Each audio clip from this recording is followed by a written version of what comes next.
தூத்துக்குடியில் ஜல்லிக்கட்டுக்கு பழக்கப்படாத உழவு மாடுகளை வீட்டில் இருந்து அவிழ்த்து வந்த நாம் தமிழர் கட்சி பிரமுகர்கள் சிலர் அமைதியாக நின்று அந்த மாட்டின் கொம்பை பிடித்து கழுத்தை திருகி காளையை அடக்குவதாக ஜம்பம் காட்டினர்.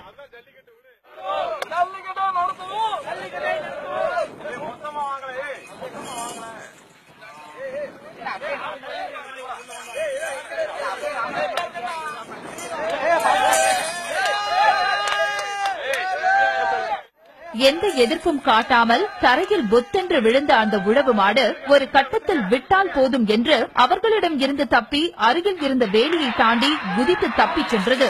அதோடு விடாமல் மேலும் சில உழவு மாடுகளையும் அவிழ்த்து வந்து அவற்றை விரட்டி ஓடவிட்டு ஜல்லிக்கட்டை வெற்றிகரமாக நடத்தியதாக பெருமைப்பட்டுக் கொண்டனர் தூத்துக்குடி நாம் தமிழர் கட்சியினர்.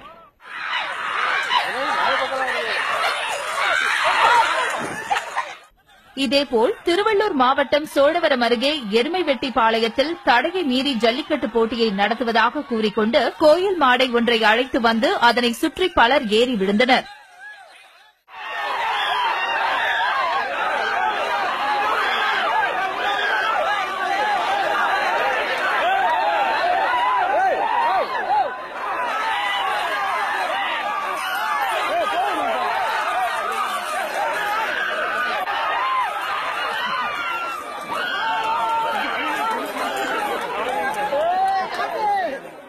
மாடு சித்திரவதை செய்யப்படுவதாக கிடைத்த தகவலை அடுத்து அங்கு வந்த போலீசார் நாம் தமிழர் கட்சியை சேர்ந்த 10க்கும் மேற்பட்டோரை கைது செய்தனர்.